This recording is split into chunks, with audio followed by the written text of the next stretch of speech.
गधे के गले में घंटी। एक गांव में महेंद्र नाम का एक बढ़ई रहता था। गांव छोटा होने की वजह से उसे कोई काम नहीं मिलता था, जिस वजह से उसे परिवार चलाना बड़ा मुश्किल हो गया था। एक दिन महेंद्र अपनी बीवी आशा से कहता है, सुनो आशा, मैं सोच रहा हूँ कि ये गांव छोड़कर शहर में पैसे कमाने के लिए चला जाता हूँ। शहर में जैसे ही कुछ बंदोबस्त हो जाएगा तब मैं तुम्हें भी बुला लूंगा। लेकिन मुझे लगता है आपको शहर जाने की कोई जरूरत नहीं है। हम दोनों मिलकर यहीं पर कुछ न कुछ कर ही लेंगे। नहीं नहीं आशा, मुझे नहीं लगता कि इस गांव में हमें कोई काम मिलेगा। ऐसा कहकर महेंद्र शहर के लिए निकल पड़ता है। शहर जाते वक्त रास्ते में एक घना जंगल पड़ता है। जाते जाते अचानक से उसे एक प्रसव पीड़ा से कराहते हुए एक मादा गधा दिखाई देती है। वो मादा गधा एक बच्चे को जन्म देती है। महेंद्र को उस पर बहुत ही दया आती है। बेचारी मादा गधा, इन्हें ऐसे छोड़ना ठीक नहीं होगा। कहीं दोनों किसी जंगली जानवर का शिकार न बन जाए। महेंद्र ऐसा सोचकर उन दोनों को लेकर घर वापस आता है। महेंद्र को देखकर आशा उससे कहती है, अरे आप घर वापस आ गए, और ये गधा साथ में उसका बच्चा कहाँ से ले आए? महेंद्र आशा को पूरी बात बताता है। वो दोनों मिलकर उस मादा गधे और उसके बच्चे का अच्छे से ख्याल रखने लगते हैं। वो मादा गधे के बच्चे का नाम बबलू रखता है। अच्छी देखभाल की वजह से मादा गधा और उसका बच्चा कुछ ही दिनों के अंदर स्वस्थ हो जाते हैं। फिर महेंद्र मादा गधे का इस्तेमाल करने लगता है, जिससे उसे पैसे मिलने लगते हैं। महेंद्र गधे के बच्चे का इस्तेमाल माल ढोने के लिए करने लगता है।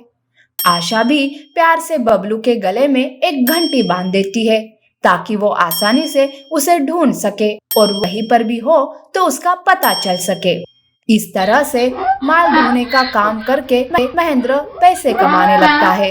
कुछ साल बीत जाते हैं। कमाए हुए पैसों से महेंद्र और कुछ गधे खरीद लेता है और अपना व्यापार और फैलाता है। वो गांव का एक धनवान आदमी बन जाता है।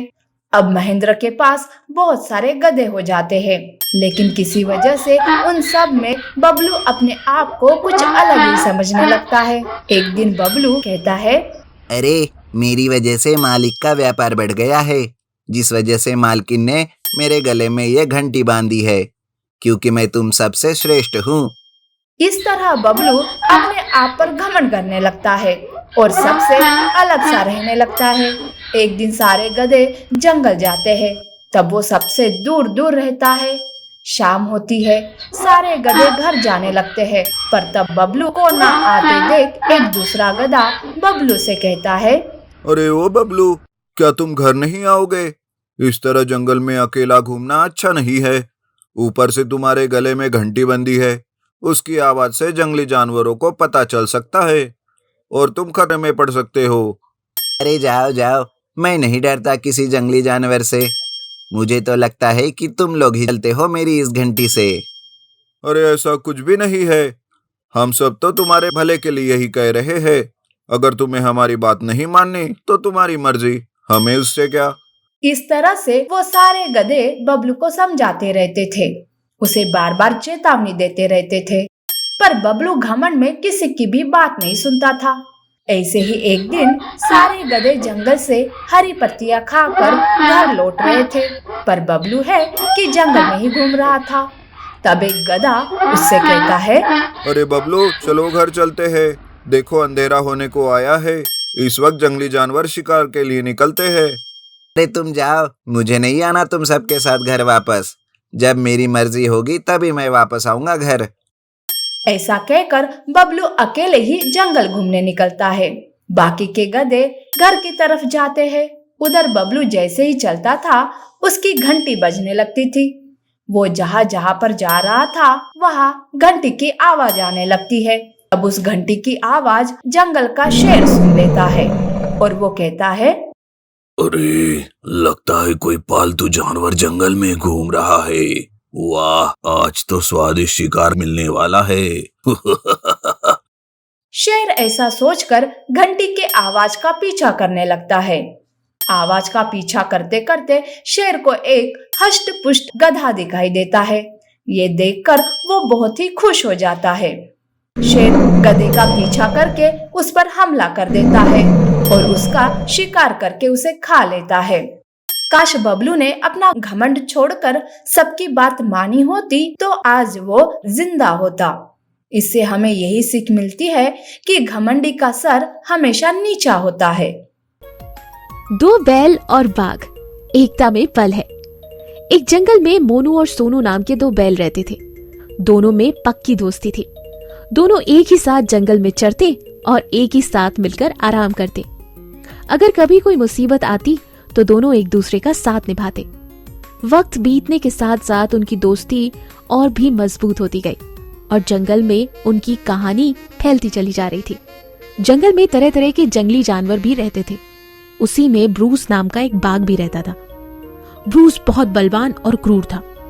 वो रोज शिकार करने के लिए जानवरों को मारा करता था। इसी से सभी जानवर उससे बहुत डरते थे। ब्रूस ने कई बार मोनू और सोनू का भी शिकार करने की कोशिश की, लेकिन वो सफल नहीं हुआ, क्योंकि एक तो दोनों बैल ऊंचे डील डॉल के थे, स्वस्थ और बलवान थे। दूसरे, वो हमेशा मिलकर ब्रूस के हमले का सामना करते थे। एक बार उसने मोनू को अकेला पाकर उसे दबोच लिया था कि तभी उसकी पुकार सुनकर सोनू दौड़ा चला आया और दोनों दोस्तों ने अपने सींग से मारकर ब्रूस को बेहाल कर दिया और वहां से भाग निकले। ब्रूस के 2 हमले होने के बाद दोनों बैल अक्सर एक साथ ही घास चरते, जिससे दोनों एक दूसरे की हिफाजत कर सके। लेकिन दोनों बैल उसकी नजरों में खटकते रहते थे कि कभी किसी तरह वो इनका शिकार कर ले। चूंकि वो सामने आकर तो उनसे लड़ नहीं सकता था, इसलिए ब्रूस ने अपनी चाल चलकर अपना काम निकालना निश्चय किया। ब्रूस ने बनावटी स्नेह और मित्रता दिखाई। मुझे इन दोनों से दोस्ती करके इन्हें अलग करना पड़ेगा। ये दोनों साथ रहे तो इनका शिकार करना नामुमकिन है। यही सोचकर उसने मोनू से दोस्ती कर ली। फिर धीरे धीरे वो सोनू के खिलाफ मोनू को भरने लगा। मोनू भाई, देखो तुम्हारा दोस्त कितना स्वार्थी है। वो हरी हरी घास तो खुद खा जाता है और सूखी घास तुम्हारे लिए छोड़ देता है। मोनू बैल थोड़ा कम समझदार था। वो बाघ की बातों में आ गया और इसी वजह से उसने सोनू से दूर जाकर घास चरना शुरू कर दिया। सोनू ने कई बार ऐसा करने का कारण जानना चाहा, लेकिन मोनू उसे कभी असली बात बताता ही नहीं था, क्योंकि बाघ ने अपनी दोस्ती का वास्ता देकर उसे ऐसा करने से मना कर दिया था।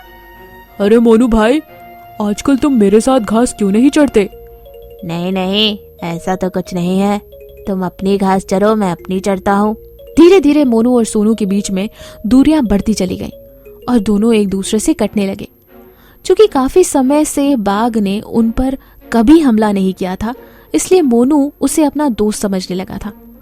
ब्रूस बाघ के बहकावे में आकर मोनू घास चरने के लिए काफी दूर निकल जाया करता था।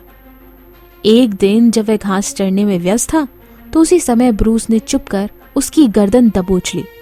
चूंकि उसे बाघ पर पूरा विश्वास हो चला था, इसलिए उसके आने पर भी मोनू अक्सर बेखबर ही रहता था। लेकिन मोनू का बाघ पर विश्वास करना उसे आज काफी भारी पड़ा। ब्रूस ने उसकी गर्दन इस तरह से दबोच रखी थी कि उसके मुंह से आवाज भी नहीं निकली और थोड़ी ही देर में उसने अपने प्राण त्याग दिए। आज ब्रूस बहुत खुश था, क्योंकि आज उसका मनपसंद शिकार उसे मिल गया था। मोनू को मारने के कुछ दिन बाद ही उसने सोनू को भी मार डाला, क्योंकि अकेले रह जाने के कारण अब वो अकेले बाघ का सामना नहीं कर सकता था। तो देखा आपने, एकता में बल के अनुभव से कैसे बाघ ने दोनों बैलों को अलग अलग करके अपना शिकार बना लिया। ध्यान रखिए, कभी भी किसी दूसरे की बातों में आकर अपने सच्चे मित्र से मित्रता खत्म मत कीजिए। इसी के साथ ऐसी और अमेजिंग कहानियों के लिए हमारे चैनल को लाइक और सब्सक्राइब करना ना भूलें। शुक्रिया।